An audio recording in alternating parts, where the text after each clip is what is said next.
Welcome back to a new episode of Wheels of History. Before telling you everything about today's protagonist, we invite you to subscribe to the channel if you want to see more videos like this one. For you, it's just a small gesture, but for us, it's essential to continue sharing stories about vehicles that have marked an era. Today, we're talking about the Ducati Scrambler. The story of this motorcycle doesn't quite begin in the 1970s, but has its roots in the 1960s. It all started when the Berliner brothers, Ducati distributors for the United States, pushed the Bologna-based company to produce an off-road motorcycle based on the 175T model. It was designed for a market that wanted something different, something more American, while still retaining the heart and soul of Ducati. In 1962, the Scrambler 250 was introduced. It was a vehicle with a more powerful engine and a design tailored for versatile use, motocross, enduro, and road riding. Ducati aimed to create a motorcycle that could adapt to different scenarios and uses, without ever losing the distinctive character that made the rider feel comfortable, whether in the city or on dirt roads. The Scrambler of 1964 received a significant upgrade, introducing a 5-speed gearbox that greatly improved its adaptability to various riding situations. Thus, in 1966, the idea was born for what would become the Ducati Scrambler, a motorcycle destined to make history. This move showcased Ducati's foresight, as the company not only entered the American market with tailored solutions, but was also one of the first to understand new market demands and adapt quickly. The new wide crankcase engine was showcased to the public for the first time at the Cologne Motor Show in September 1967. This updated version resolved some of the limitations of the previous model and allowed for an increase in engine displacement to 436 cubic centimeters. The real stylistic and technical breakthrough came in 1967 with the narrow crankcase Scrambler. This model marked a significant evolution compared to its predecessors. The new type of engine base, more compact and functional, addressed several flaws of the previous motor, making it more agile and suited to the needs of motocross and enduro. Shortly after, in 1968, production of Ducati's new single-cylinder lineup began. The range included 250cc and 350cc models, aimed at solidifying Ducati's reputation as a manufacturer of high-performing yet accessible motorcycles. The first model to debut was the Scrambler 350, accompanied by the 350 Sport version intended for the American market. Subsequently, a 250cc variant was also introduced. It's not just about engine displacement or technical specs, it's about vision. These visions took shape in 1968 with the 250 and 350cc models, still equipped with Del Orto SSI carburetors with 27 and 29 mm side float bowls. But the true queen of the Scrambler lineup, the one that would mark the pinnacle of the series, is the 450. In 1969, after testing by racer Bruno Spaggiari, it became the benchmark model. This motorcycle wasn't just a vehicle, but a symbol of power and versatility, capable of ushering Ducati into a new era. It was a kind of entry level into the world of larger motorcycles, where engine displacement set the boundary between the casual rider and the true biker. The Scrambler 450, debuting at the Milan Motorcycle Show in 1969, is a motorcycle that speaks clearly to those who know how to listen. With a 29 mm Del Orto VHB carburetor, a square throttle valve, and power peaking at 27 horsepower at 6,500 revolutions per minute, the Scrambler had no intention of dominating speed charts. Instead, it aimed to offer practical riding, what a true motorcyclist seeks. It wasn't flashy or ostentatious, but provided a riding experience that was never dull. The 450 is the bike with the most stories to tell, one that stands out for its ability to combine power and control, just like a true Ducati. Taglioni, the technical genius who made Ducati a legendary brand, left his mark on every single part of the Scrambler. The single overhead camshaft driven by bevel gears is one of his most iconic creations, a timeless engine that does not fear stress but demands surgical precision in assembly to function properly. Every detail was designed to reduce premature wear and prevent issues such as noise or oil leaks, because the Scrambler was meant to be a reliable motorcycle capable of enduring the elements and road challenges without faltering. The cylinder head, made of high silicon aluminum alloy, featured an 80 degrees valve angle, considered cutting edge at the time. The valves were operated by needle springs to prevent vibrations and resonance, while adjustments were made using a calibrated steel shim on the valve stem. But that's not all.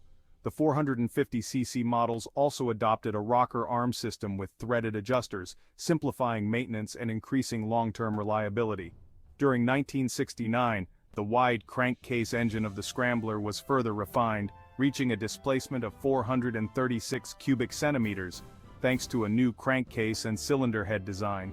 The Scrambler 450, primarily aimed at the American market, quickly became one of the most appreciated models. Its name, Jupiter, reflected its ambitions.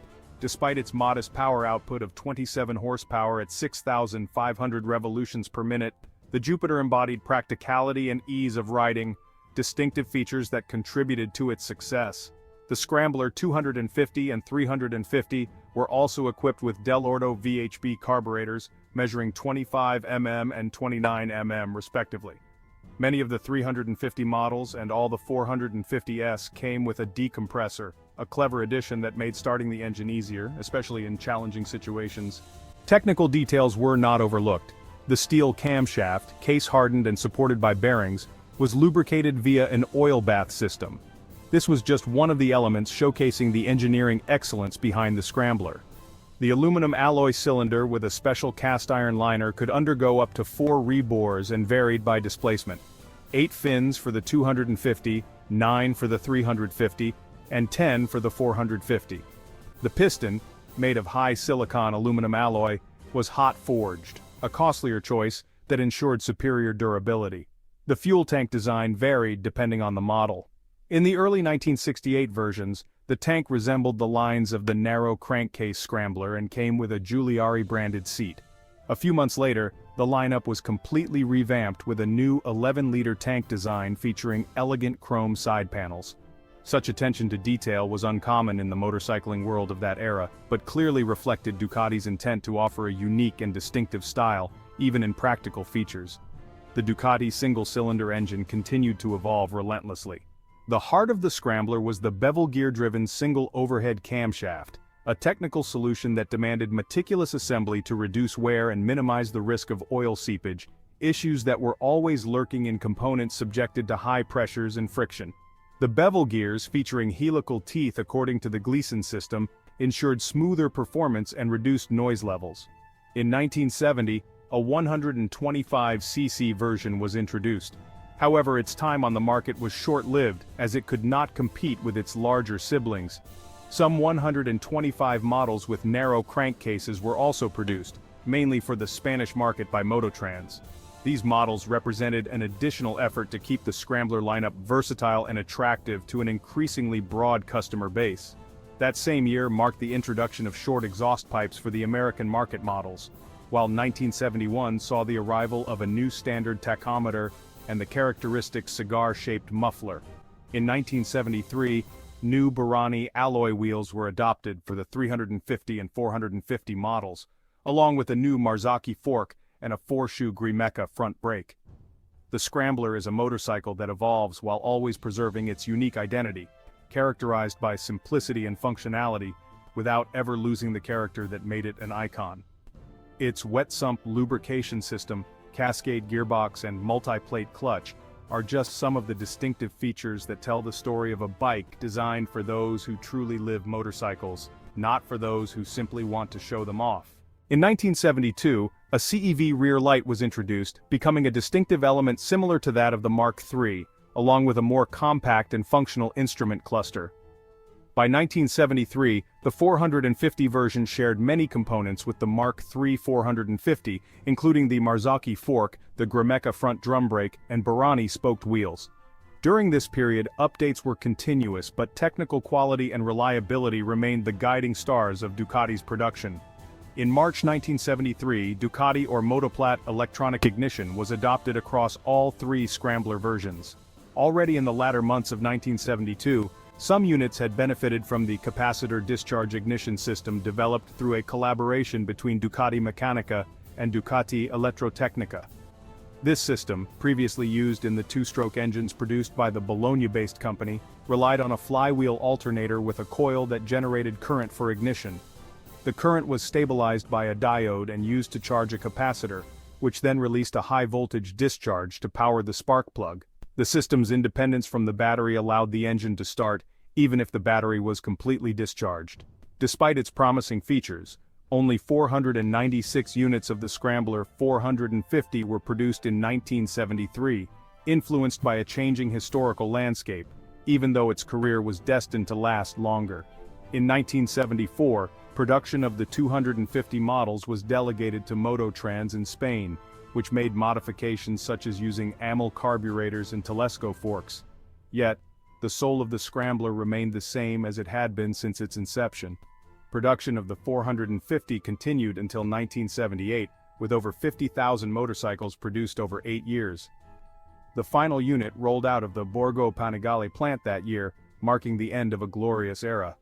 The Scrambler had left an indelible mark on motorcycling, becoming a symbol of practicality and adventure, a motorcycle that found its home both on roads and off-road tracks around the world, a model so deeply rooted in the collective imagination that, decades later, Ducati decided to reintroduce it in a new guise, with new forms and different content. But that's another story. Here we conclude, and as always we remind you that for Ducati spare parts and other vintage motorcycles, visit thekingofiston.com. The wheels turn, the stories remain. Every motorcycle tells a journey and reveals an era. See you at the next stop, always on two wheels, with another piece of history to tell.